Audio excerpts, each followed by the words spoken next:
All right, good evening, everyone. We're going to call the meeting to order, please. This is the Norfolk Advisory Committee, and it's March 27th, 2019. Tonight we have with us Dr. Ingrid Hilarity from Norfolk Public Schools. We're going to start going over your budget, and also from Norfolk School Committee, Paul Cochran. And we also have in the audience our district business consultant, Todd Hassett. yes, thank you, Todd. Do you want to come on up, or are you comfortable back there? Come on up. Happy to have you come up if you like. You might need to bring your own chair. Oh no, that one looks okay. Don't sit on this one, it's not safe. Okay. And I won't lean back on this one. Thank you. And does everybody have their copies of everything back there? I think so. So there's two documents. There's the copies of the slides and then the actual budget document.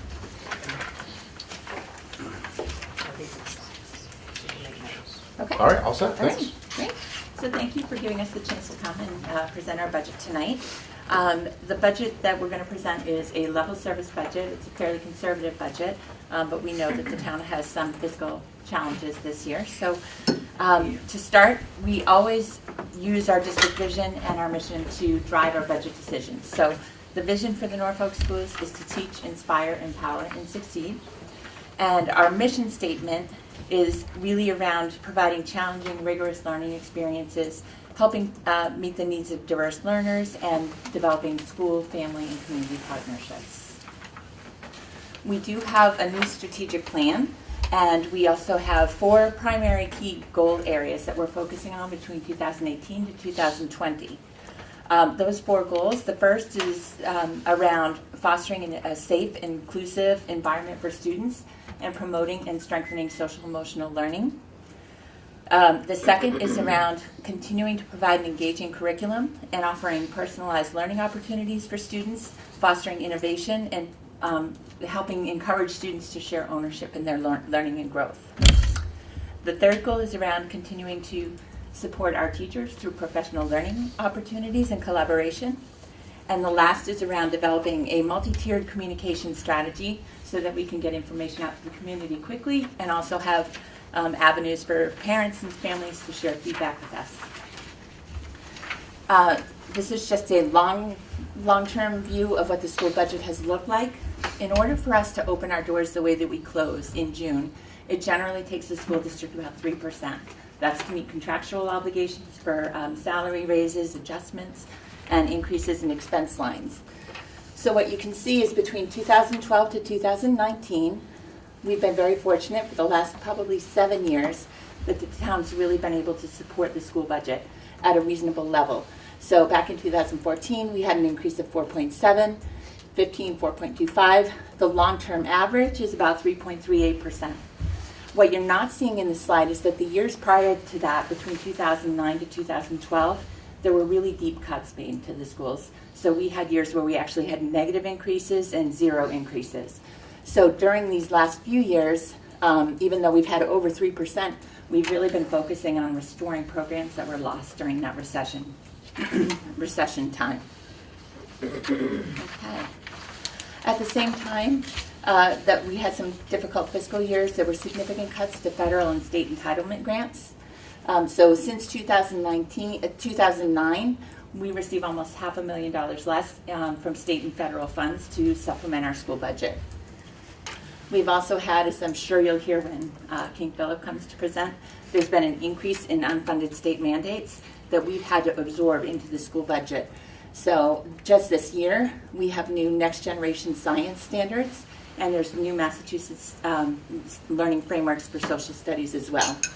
That requires us to purchase new materials, realign curriculum, and provide professional development. The state also has a variety of required mandated annual professional development opportunities that we have to provide to all of our staff. We have a mandate around providing training for all staff in suicide prevention. We also have a mandate in terms of providing instruction for teachers in how to meet the needs of English language learners. We have an increased demand for state and federal data collection and reporting. And as, again, I'm sure KP will address, there's been a shift to all of the MCAS testings now done online, and that's caused some significant expenses for infrastructure and technology equipment. McKinney-Vento Transportation is a requirement by federal law that we provide transportation for students that are homeless. That cost is an unanticipated budget cost, and it varies annually. And then again, we've had significant costs for school safety upgrades. We've made significant improvements both at H. Olive Day and at Freeman Kennedy, just to keep our students safe and secure. So during the period of 2009 to 2013, when we had some budget cuts, I'm just going to update you where we are now with that, with the increases we've had in the last few years. So during those years, we had quite a few classroom teaching positions that were eliminated. We have partially restored those positions at this time. We have had to eliminate quite a few instructional support staff. At this time, we have fully restored our paraprofessional team. We had to eliminate the elementary foreign language program. We have not been able to restore that program. Do you think you'll be able to at some point? There's a significant cost to that. It's about at least $140,000 because you'd need a minimum of 2 teachers. I don't see that in the near future in terms of funding. There's other challenges to the foreign language program. So it's difficult in Massachusetts right now to find certified licensed foreign language teachers. There's a critical shortage. So that's a challenge. And also right now, KP does not offer foreign language instruction in 7th grade. And we know from the research that if students have a full year where they don't get instruction, they lose what they've gained. So it's not a wise investment for the town right now until there's offerings at 7th grade. We had to eliminate the health program, but we have partially brought that back. So our students have wellness or physical education instruction twice a week. Once every 4 weeks, that's a dedicated health instruction class. We did have to eliminate technology staff. We have partially restored those positions. We have restored our funding for new curriculum adoption and materials, which has allowed us to keep up with some of the changes that the state has put forward. We were able to eliminate the transportation fee. I think we discussed that at advisory board before. It's really challenging in this district to charge a transportation fee because there's not safe walking routes for students to school. We have not been able to eliminate the fee for band yet. That is still in place. We have partially restored the reductions that were made to library staffing, and we were able to eliminate the fee for full-day kindergarten. That was a priority of the committee in the town, and we offer free full-day kindergarten universally to all students. This is just a comparison of where we are in comparison to the state for per pupil spending. Back in 2011, and again, that was right in the middle of the recession, we were significantly under the state in terms of our average per pupil spending cost. During the last few years, where we've been able to work with the town to have higher annual increases, we were able to close that gap. In about 2015, we were right on par with what the state was spending per pupil costs. Although the last 2 years, 16, 17, that gap is starting to grow again. That's definitely a function of our increased enrollment and, again, some of the challenges that we've had from a budget perspective. For all of our district comparisons, the Department of Education identifies communities that are similar in terms of demographics, the structure of the school, the size of the district. So these are the communities that the Department of Ed identifies as our comparison communities. When you look in 2015-16, we were pretty close to the middle of the pack in terms of per pupil spending. 16 and 17, that went down a little bit. Last year, we were second to the bottom with Berkeley below us in terms of our average per pupil cost.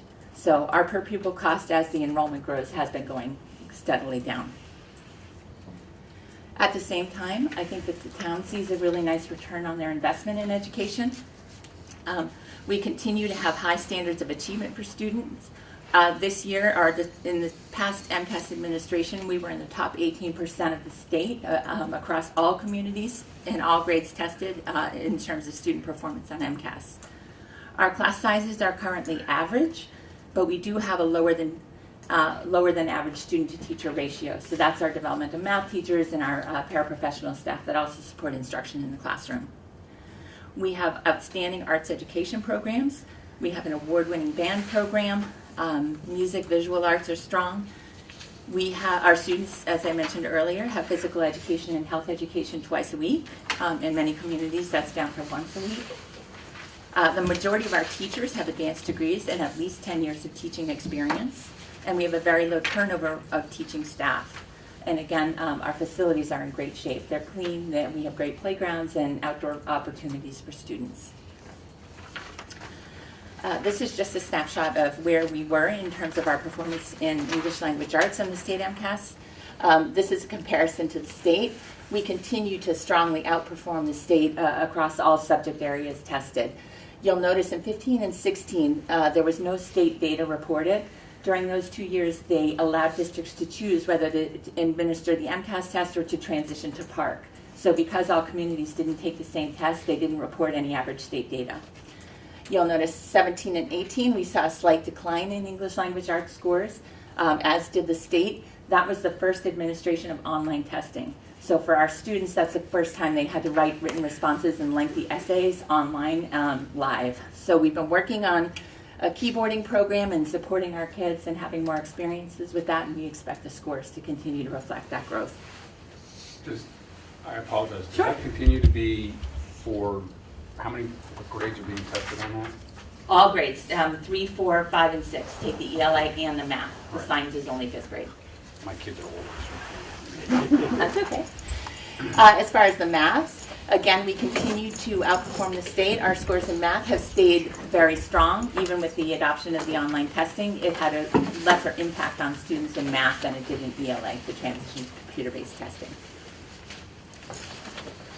Every year that we've worked really hard to identify areas for cost savings so that our budget reflects fiscal responsibility. We continue to partner with the town to share the facilities director position. That's worked really well. I think more of Matt's time probably was spent on the town side this year with the public safety building, but at other times we've had more of the time, and we have a potential building project coming up, so there's some flexibility with that, but the model's worked really well. We save about $60,000 in that annually.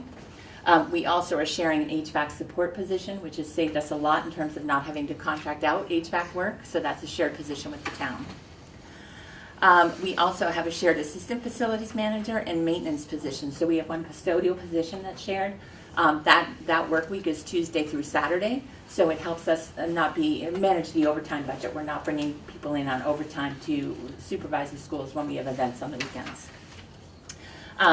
We continue to cost share. We've worked really hard to develop a strong partnership with the other towns. So with Rentham, Plainville, and with King Philip, especially this year, we're sharing the cost of some of that mandated professional development services. And we've also worked on train-the-trainer models and having our in-house experts provide some of that PD. So we're saving about $20,000 annually in that.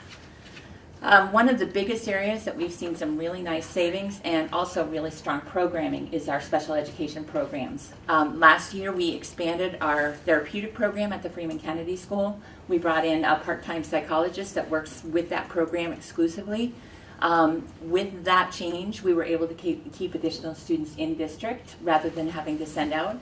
So just with that change that we made last year, we're saving $255,000 in the next budget cycle. We have also been working to be fiscally responsible and to try to and environmentally responsible. So we've been trying to reduce paper use and printing costs. We saved about $10,000 in that from budget to budget. We have been looking at opportunities for tuitioning students who have unique needs. That if we don't have a peer group, we have a single student that has some unique programming needs. We've looked to transition them into either Rentham or Plainville, and we have tuitioned some students into Norfolk. The advantage of that is that we can each develop programming to meet the needs of our students, and we can share resources. And it also keeps kids in their home, well, they may not be in their home school, in their home district where they'll go on with peers to the King Philip School.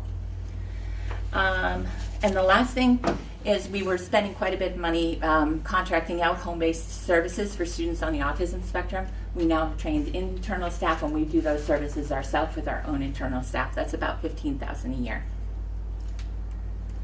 So our 2020 budget request is $12,753,837. It reflects an increase of 4% from last year's budget. And again, this is just a request that allows us to maintain level services. So what it does is it allows us to meet the contractual obligations that we have for the third year of the teacher's contract. It allows us to add 2 classroom teachers to the Freeman Kennedy School, and that is strictly in order to meet the demands of the increasing enrollment. And I'll go through the class size projections in a minute. And then we will be adding one paraprofessional staff position. We have to add a 7th session of kindergarten. We have 134 students already enrolled. So that's what we can't have. We have 6 classes this year. We need a 7th. We'll move a teacher down, but we have to add the support staff. So our recommended budget, again, we knew the town had some financial restrictions, so we have tried to be really careful and reduce costs wherever we could. We have reduced the overall budget for HR Day for supplies and services by about $2,500. We've taken $1,700 out of the Freeman Kennedy budget for supplies and services, about $2,300 out of our special ed department budget. We're anticipating saving $27,800 in special ed transportation next year. We reduced the professional development budget by $5,000 and our instructional technology budget by $6,500. We also reduced $89,000 for heating and fuels. What we've done with that is that that line is going to be moved over to the town side in the town maintenance budget. So when you see the maintenance budget, you'll see an increase in that. It will hopefully lead to greater efficiencies in purchasing. Matt will be managing that for 7 buildings versus buying oil for the 2. So we're hoping that will realize some savings. So our total reductions are $134,928. The only budget additions we have are the teacher's contract requirements, which is $320,000. We budgeted 2% COLA for our other staff positions, which would be the custodial staff, the paraprofessional staff, the kitchen and secretarial staff. We are adding 2 classroom teachers to Freeman Kennedy at a cost of $139,000, and the 1 kindergarten paraprofessional support position at $22,000. And all of those again are enrollment driven. Expense additions, we are going to pick up an extra $37,000 in special ed tuitions, out of district tuitions. We had to add $4,700 for curriculum adoption. As I mentioned earlier, we have new next generation science standards and new social studies framework. So we do have to make some adjustments to our curriculum programs and resources. And then we have an increase for transportation. We're in the 3rd year of our contract with Holmes Bus, and that's the contractual increase. So looking at the overall budget increase breakdown, 3.4% of the entire increase is contractual. 1.36% is driven by enrollment, increases in enrollment. 0.06% is increases in the special education budget. And then we made 0.85% net reductions, leaving the overall increase at 4%. Our class size projections next year, we will have 7 kindergartens, which is an addition of 1 session. We have 6 currently. We have 134 students enrolled. That will leave us with an average class size of 19.1. That is likely to go up because we still have 6 months before the year starts. So we pick up enrollment, it's ongoing. Grade 1, we're anticipating 7 sessions. That's what we have this year. We have 124 students enrolled with a class size of 17.7. Grade 6, we are going down a class. We had 7 this year. We'll be going down to 6 next year. We have 118 students enrolled in that grade, which with an average class size of 19.6. Grade 3 will remain at 7 sessions, 131 students, average class size of 18.7. Grade 4, we currently have 5 classrooms. We need to go up to 7. We have 147 kids registered in that grade. That will leave us with an average class size of 21. Grade 5 will go from 7 to 6 sessions, 117 students, 19.5 average class size, and grade 6 will increase by 1 position. And we have 134 students enrolled in that grade with average class size of 22.3. So the net increase overall is 2 teaching positions. Again, this is just where we are in comparison to our comparison communities. As you can see, our per pupil cost is going down and our average class size is going up. So we had an average class size of 18 in 2015-16. Last 16-17 it was 21. 17-18 it was 20. But with regards to where we fall with our comparison communities, we're getting closer to the higher end in terms of teacher-student ratio. This is just some additional information for the advisory board's long-term planning. I gave you last year a copy of the full enrollment projection study that we had done by the independent agency, but this is just a summary of what we're projecting. This is just based on building permits and home sales in Norfolk. So they're anticipating, because of the number of chapter, is it 40B projects that you have, that the rate of growth is going to maintain and be steady or go up. So this is probably a conservative estimate, but they're expecting basically over the next year a net increase of a minimum of 241 students. We did have a second group, Flansburgh Architects provided us with a similar projection, and their projection was 250, so they're both fairly close.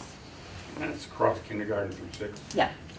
So next year, you're going to have an increase of 240? I'm sorry, I misunderstood you. No, over the next 10 years, by 2027, How they many expect. spots I know Freeman built extra classrooms when they built the new building. How many spots? We didn't build extra classrooms. You did not. MSBA does not allow that for the grant. You can only build for what you have. Okay, so how many new students can both of the buildings hold?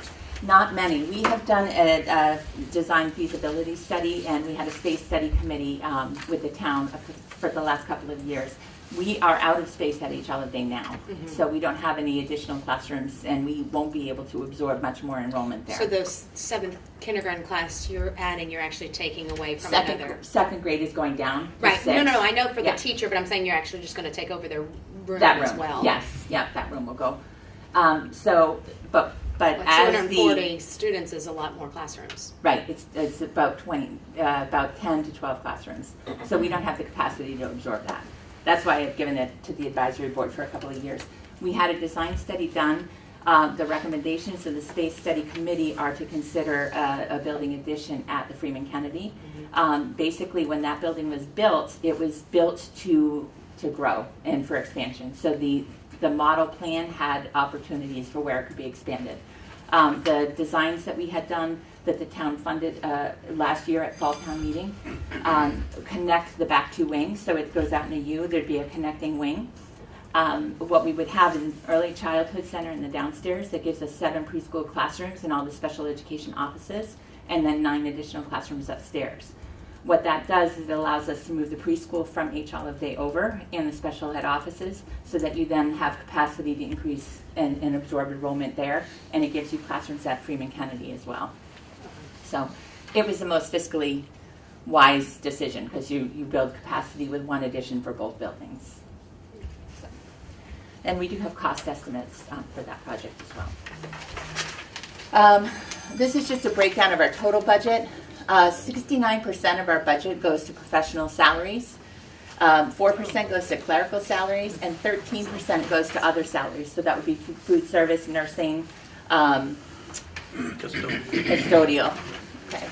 8% of the budget is for services. That's primarily the transportation contract.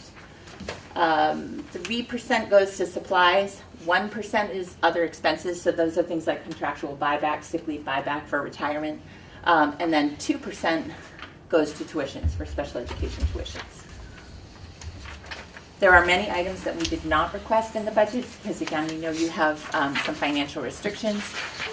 Based on the increase of enrollment, we really need to increase the special education teaching position at H. Olive Day by 0.2, add an additional day in order to manage the caseload.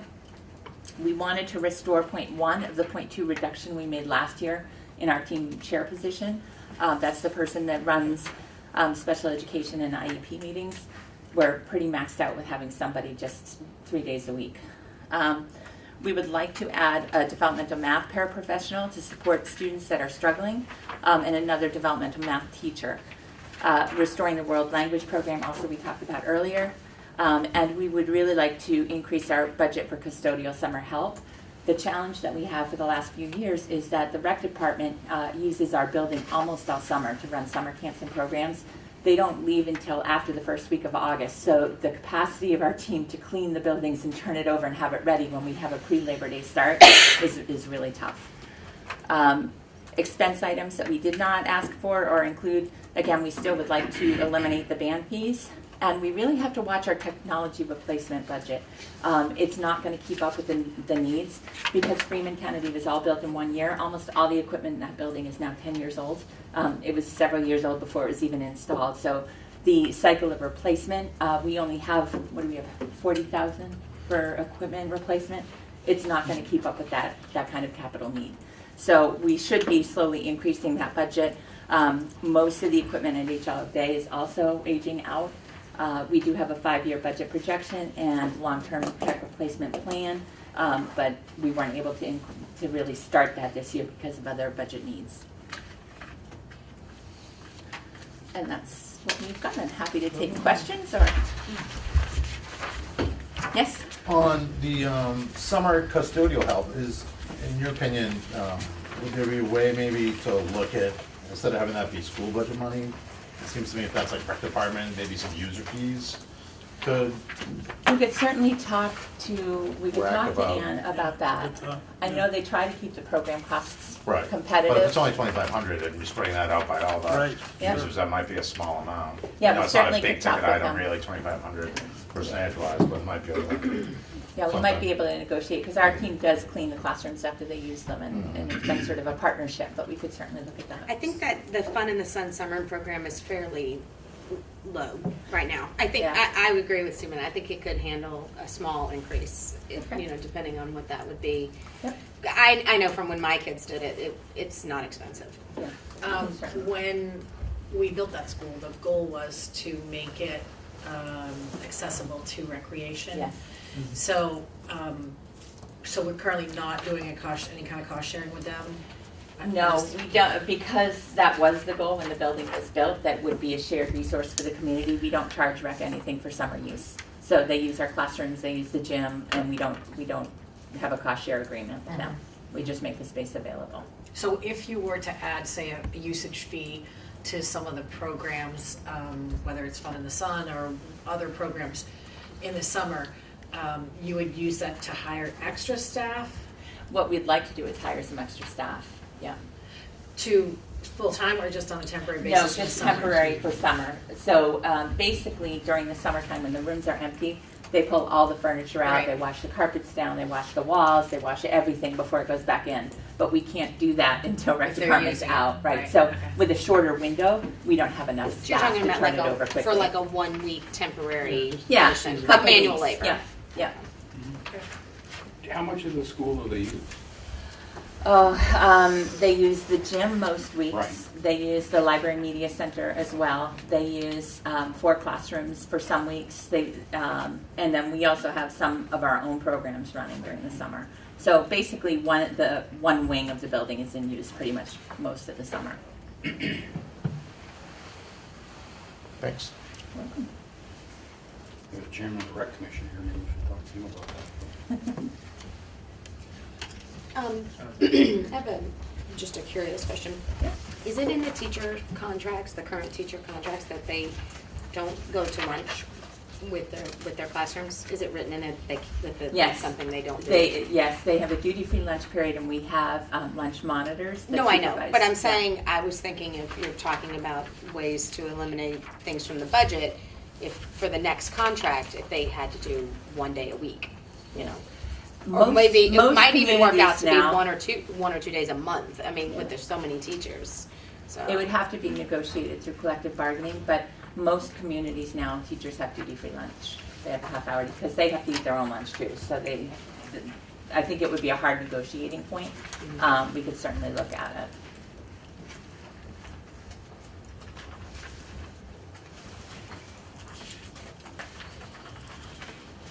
Is there anything else that you guys have identified in terms of the building? I know there's roof issues that are Yeah. getting, making progress, but is there anything else like coming up in the There other are. years? Yes, I actually spoke with Representative Julie the other day because they're looking for potential earmark funds for the state. So both boilers at each Olive Day are 25 years old. That's a $250,000 replacement cost for that. The other things that we've looked at, the parking lot at each Olive Day really needs to just be redone. That's about $300,000. Yeah, there's a lot of potholes and it just needs. That was bad a long time ago. Yeah. That's right. And we've had Bob McGee come look at it, but really to be done well, it needs to be removed and replaced. What were the other items on that? There were There's some another other HVAC controls. Oh, yes. Pneumatic controls. Pneumatic controls. That's about 100,000, was it? Yeah, it was over This is 100,000. all at HO? that's All at Yeah. at the day Yeah. school, Yeah. yes. Yep. So those were our top 3 budget priorities. And the without boilers. getting into too many details because it's security related, but are you happy with the level of security equipment and technology that's in the both buildings now? I am. It's not the biggest things that we had to do were we restructured the H Holiday entranceway to provide a second buzz-in. So when you buzzed into the building, there's a containment area and then security cameras, and then before you can get buzzed into the school. Freeman already has that. We have done some significant security upgrades around the cafeteria windows. They're all the windows around that area where students would be have been reinforced. So that's done. We do have panic buttons that have been installed. So I think we're really in good shape. We did have an outside security consultant evaluate both buildings, prioritize areas where we were potentially vulnerable, and we have addressed all of the top concerns. So I feel pretty good about where we are.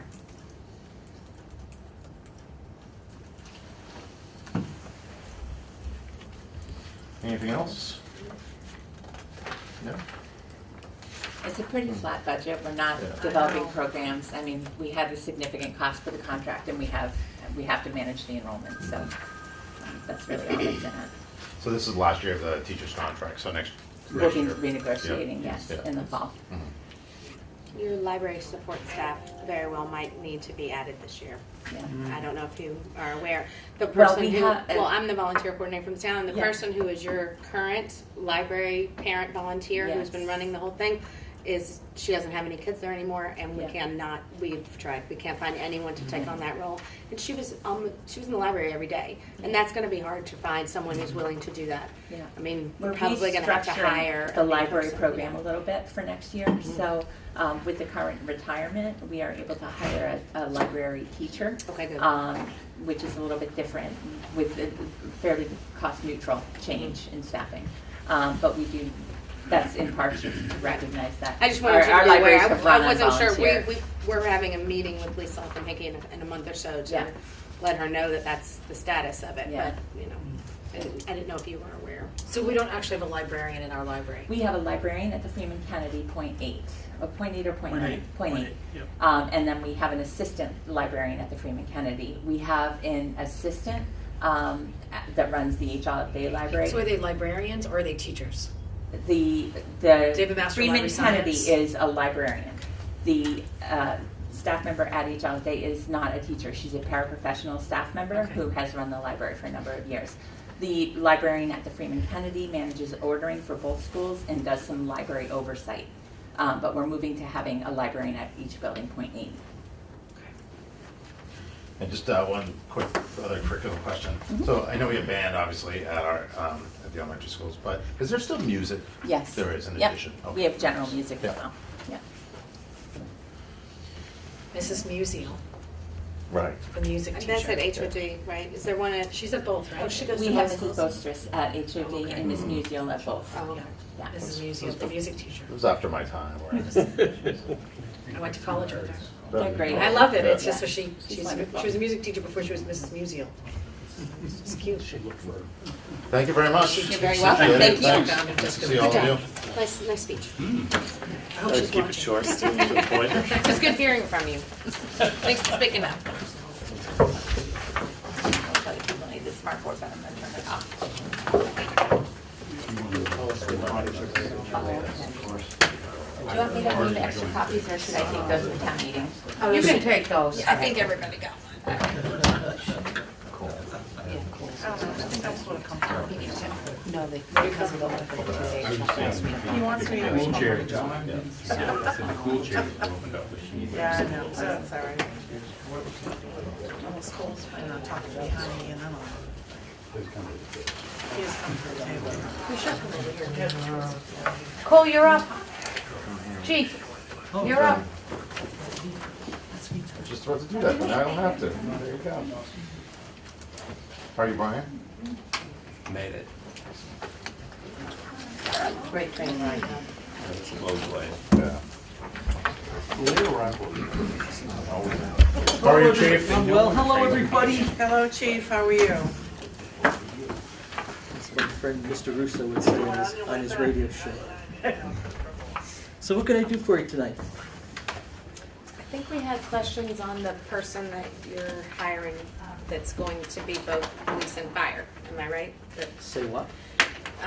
Wasn't that the question we had? They were trying No, to. I think we're just gonna go over the budget for the upcoming cycle, and then, thought they I think were- there was, I thought that we had I a don't- conversation about eliminating technically the fire chief role, and they would be a public safety inspector instead. That's fine with them. I thought that's what, am I crazy?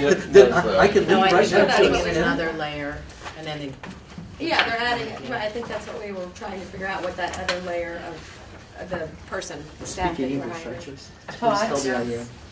Yes, I don't recall that. No, there was one that You said weren't here. removing from the. I know I'm not general crazy, this is the bylaws, only the- board I'm on. Okay, Okay, yeah. Please tell me I'm It's not an article. insane. No, it's one of the articles. Yeah, it is. okay. That's what I was looking at the budget, you're right. I got my smiling face, will that count? So one of the articles Here relates it to is, strong Article chief. 22. Okay, thank you. Y'all were making me feel like I was crazy. no, I knew you weren't crazy. Thank you. That's a tentative article at this moment. right, Can we say that again, please? Correct. What article? Oh, 22. that's the one we had a question on. But it's tentative But now, so. now it's tentative. So, What, I have no idea what you're talking about. To We'll see find if out the tomorrow town will morning, vote Chief. to rescind the provisions of Cole, general laws, we'll find out chapter, tomorrow morning. section 42, for the purpose of establishing a fire department to be under the control of an officer to be known as the chief of the fire department, or take any other action relative to. It's worded a little bit differently here. Originally, it said chief of public safety, is how it was worded the first time we came. So it's worded differently in this one, but same thing. So, my question is, you had a fire department here for how long? And, let's see, I've been here for 15. I was convened as the strong chief in '05 when we started the paramedic service. And the reason that action was taken by town meeting was because I brought forward to the Board of Selectmen, would you like to be in charge of controlled substances and narcotics? And if you do, that's great, but I think the fire chief should probably be in charge of that. And that led the movement for the establishment of a strong chief in Norfolk. I have no idea what you're talking about here. Okay. And then, I mean, here's the thing.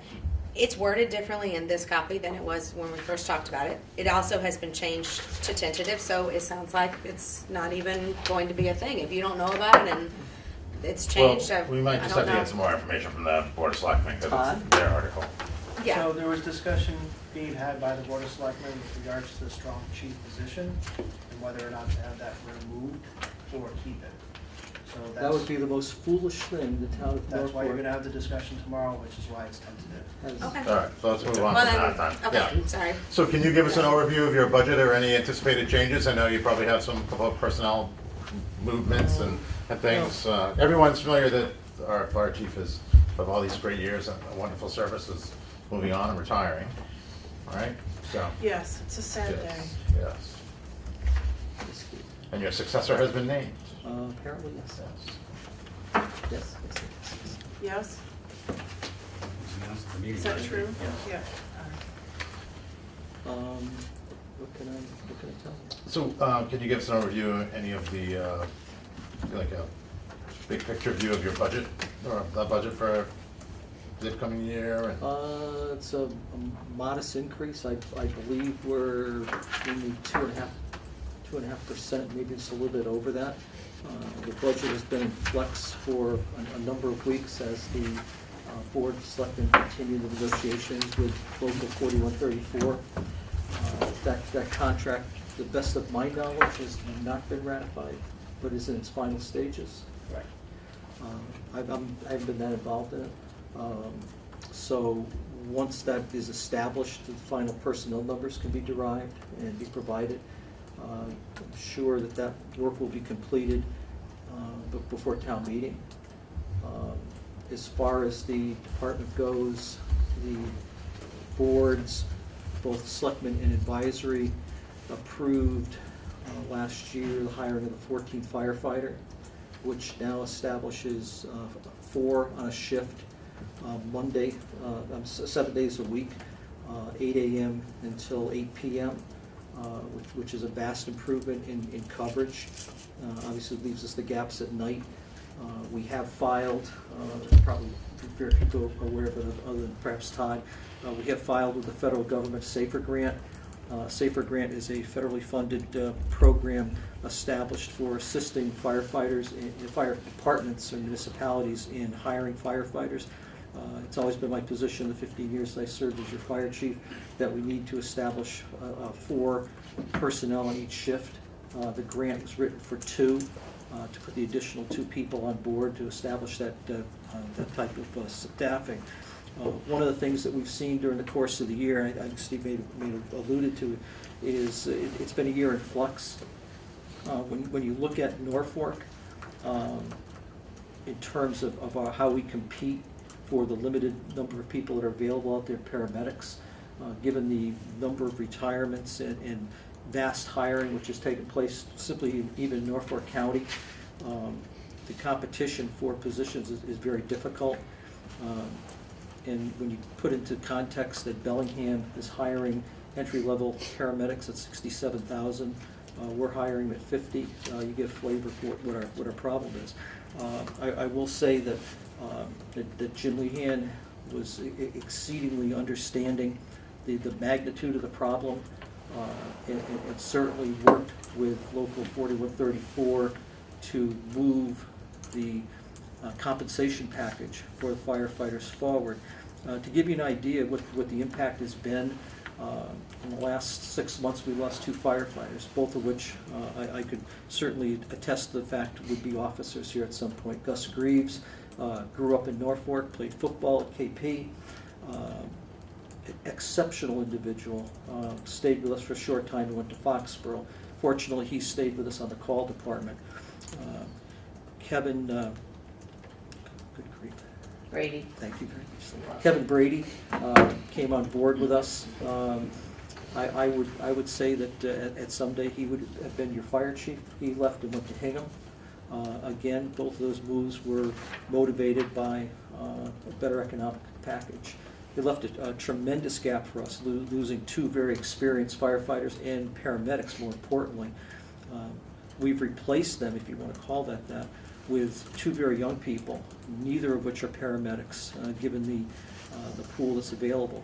We've hired a gentleman from Plainville who will take about a year to finish his medic, and a young lady from Millis is our second female firefighter, which I'm ecstatic about putting another female on the job here in Norfolk. She will hopefully have her paramedic by the end of the summer, which will certainly aid us as we move forward. So that's a thumbnail sketch of where we are staffing-wise. As far as the overall budget, I mean, expenses and supplies really haven't changed that much. I think one of the things that we have looked at in the budget is the continuation, ensuring that we have adequate funding for every time the ambulance responds on a call, that we have adequate funding to ensure that once 2 people leave Norfolk, we have funding to put 2 people back in their place. That's something we started 5 years ago. Again, I'll use Jim as the impetus who led that. We had to really convince him. But since we put that program in place, the number of times where we have people coming in to cover the station with the 2 people on staff, the other 2 are left in the ambulance. We first started, it was maybe 10 or 15% of the time there was a subsequent call. That number now nears 60 to 70% of the time that we have people coming back. Today, I think we're up to 8 calls already today. We've had several instances today where we've had multiple incidents, and having the extra people available has made a big difference. So that's kind of where the budget is. I can't really give you the overall numbers, because as I said, they're still being massaged bless you as to which way they're going. But as I said, that increase that we're looking for is fairly modest. It's right in that 2.5% last time I saw it. So when we hire someone who is a firefighter only and doesn't have their paramedic license yet, is there, so I'm I don't know the details of the contracts, and we're not going to talk about those here, but, so there's a pay increase when someone obtains their paramedic certification, I'm assuming. Right. And then what about for someone who is maybe a younger person who's just getting into the department, and the paramedic training. Is that out of pocket on the employee? Yeah, or and is that's a good point, Steve. It's tough. We will only hire EMTs. We will not hire anyone unless they have a basic medical background. And people need to expend not only the cost of going through a program, but also the amount of time that's involved. EMTs alone are anywhere from 80 to 120 hours. Paramedic is basically 2 years. We have a gentleman now that who's on the call department as a EMT, just quit his job to finish his paramedic because he knows there are opportunities out there, and that's why we're very hopeful that the SAFER grant comes through, and he would be one of the hires. And I didn't finish the story about the SAFER grant. SAFER grant through federal government is a 3-year funded package.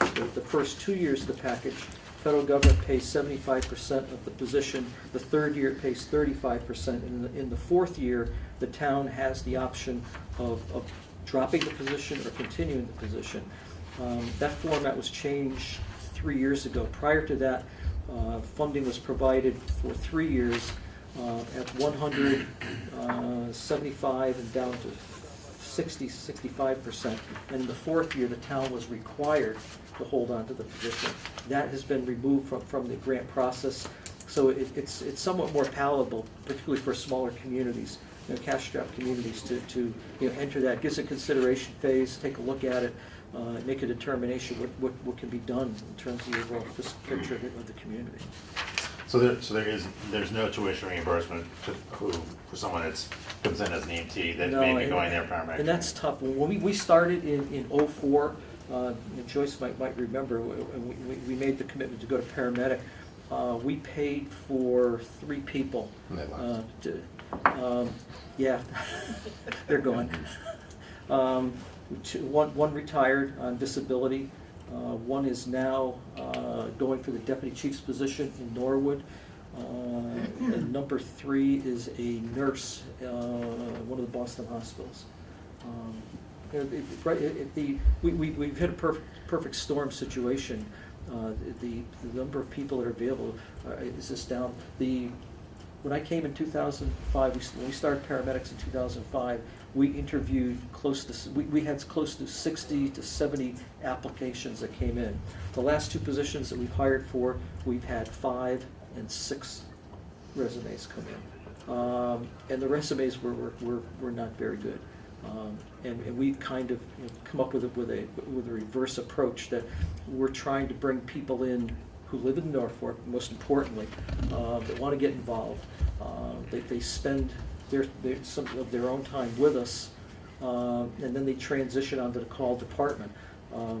And then from there, we hopefully transition them onto the career staff. And we've had some turnover, so that has worked out really well. The other thing that we do is we no longer train anyone coming in the door just to be a firefighter.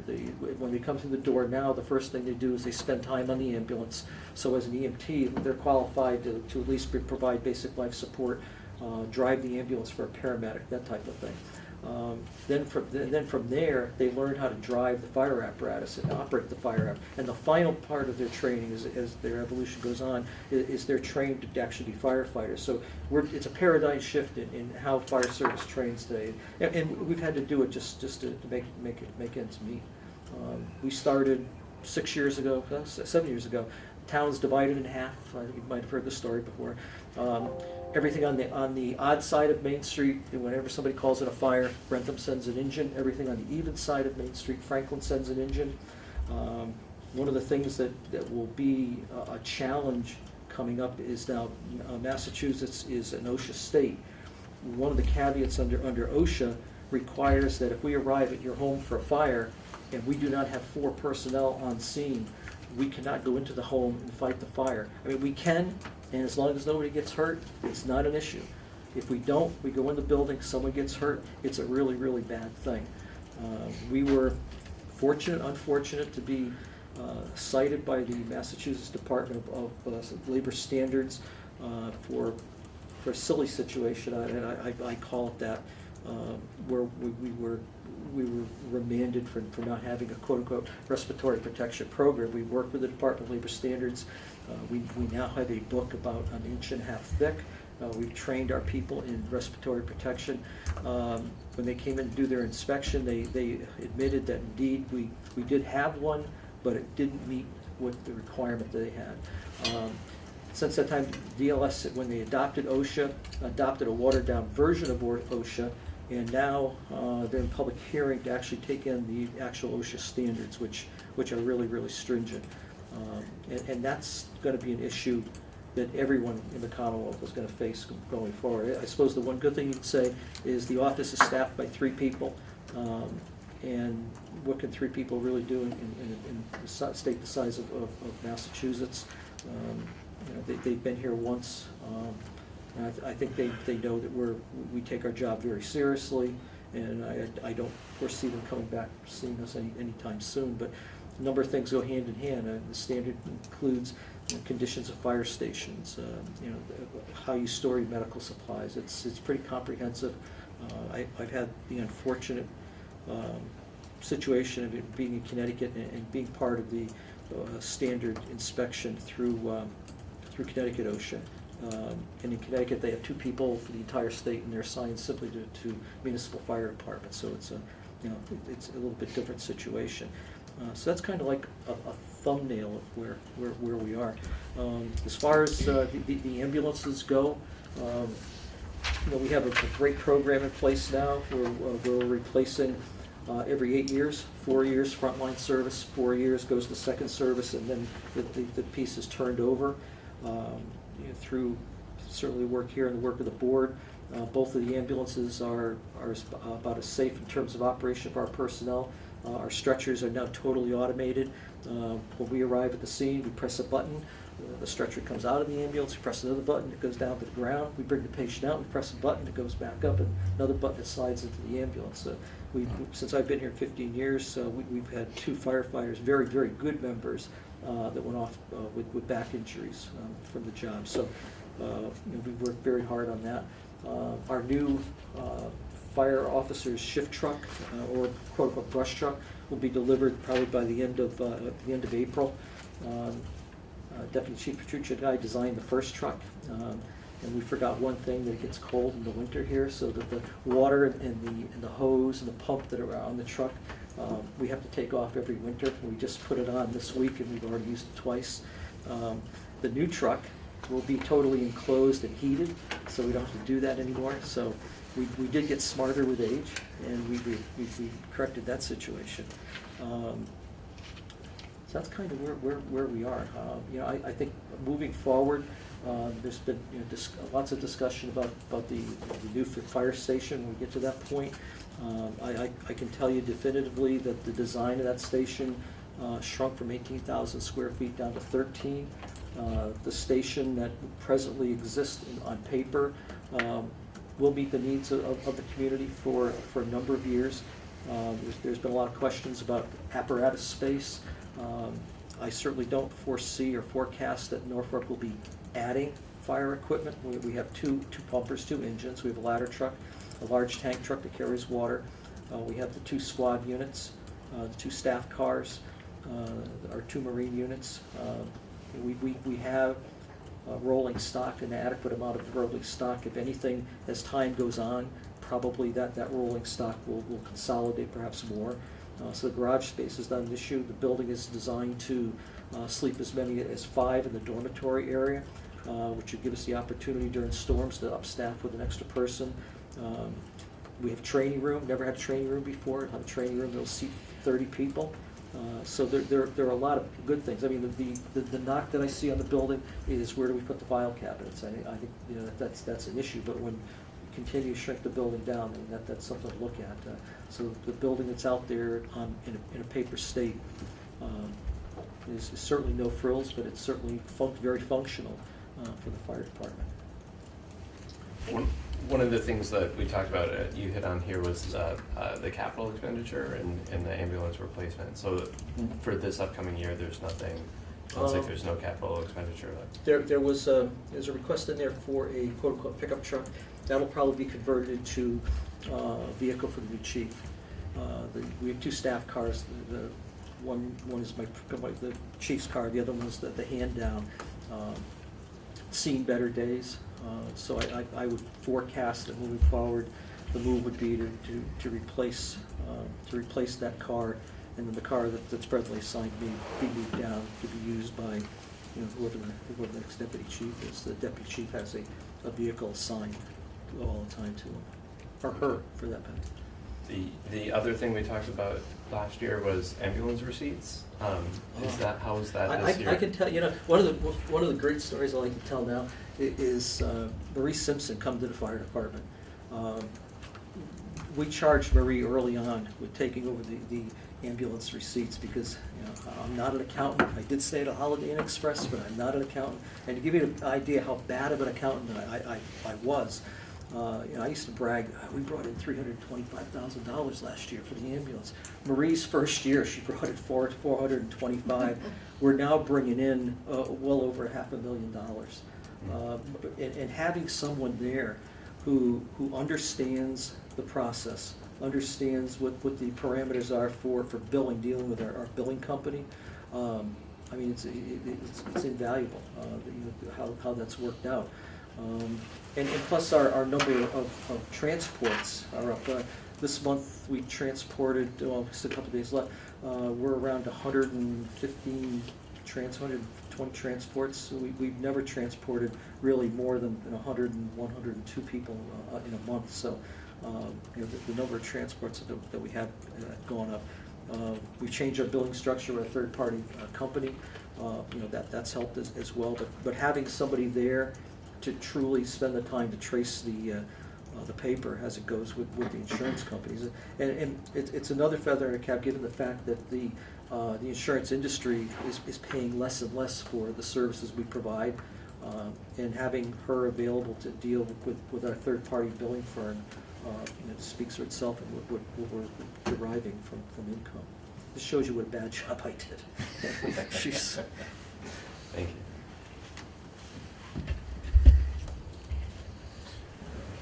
Anything else? Nope. No. All right, well, thank you for your many years of service. You can come next year if you want to just hang out with us.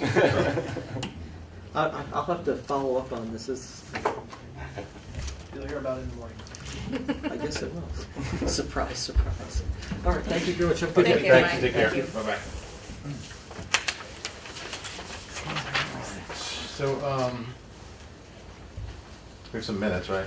So. Yep, so I need a motion. They have been sent to Steve and Joyce, and they've been read and approved. A motion to approve the minutes from June 25th, 2018, May 8th, 2018, November 14th, 2018, and March 13th, 2019. I wasn't at some, so I don't think I should. I'll make the motion that we approve the minutes as read by Susan for those particular dates. Second. All in favor? Aye. Okay. Thank you. Okay. I have to go in a minute. Is there anything you'd like to vote on that I don't think we need to really. that we don't have to discuss a anything lot else about? tonight. So let's just next week is. Are we gonna do So Chief Stone next week then? Next week we'll do Chief Stone, we have the DPW, and King Philip. That's gonna be a long Yeah. week. Yeah. Yeah, Does King anyone Philip's have to gonna be leave, here. Reminding you, I'm out of town, I'm gonna be with the kids in Dayton. Okay. And then, how are we looking for next week? Is that one of your travel weeks? I'm here next You're here next next week? week, not the week after. Okay. All right. All right. So we I'm should here be- next week, All right. Great. unless I hate missing kids. something I happens. can't help it. Yeah. It's I'll my be out husband's with the birthday, King but Philip. I'll spend it with you guys and let him eat dinner with the kids by himself. Oh, yeah, I always went to Dayton. It's not a special birthday, right? It's not like No. 40 or 50 or 60 or anything right now, No. so you'll have many more. Yeah. Any other new business or anything else from anyone? I went to the our new police station today. That was very nice. I saw Very impressive. pictures. Yeah. You tour as well? I didn't go, I was working. There's that working thing. Went down. There was that working thing. Joys of having your office in town, I suppose. Huh? I said the joys of having your office Yeah. in town. Yeah, that used to Scooted be over. me. Yeah. All right, well, if there's nothing else, then, Did you guys do the minutes already? Yeah. Yeah. we did Okay, those. perfect. Yeah. I don't need to worry All right, about then it. we have concluded, and the meeting is adjourned unless anyone, Actually, one question, are we gonna hear from, what are we gonna do about the town clerk article? The what? Jonathan was here, the one, the gender neutral article. Are we hearing from someone at some The point? town government study committee? Yeah. Yeah, but I think that we'll put them on for the last week where maybe it'll be a wrap up. So you mean, I think it we were was, talking I about think member, Anthony, Yeah. I think, right. yeah. So we'll select board member, is that we'll what you're talking schedule about? them for April 10th, Just wanted to hear, okay. Okay. okay? All right. Because next week's gonna be enough with the three that are coming. Mhm. I'll give the lesses more speech before they come I'd appreciate it. in. Should also I'll probably ask, have to ask the town administrator to speak to some department heads before they get This one? Yeah, I think you understand probably why, right? yeah. Second All on right. that motion to adjourn, anyone? Yeah, Second. thank you.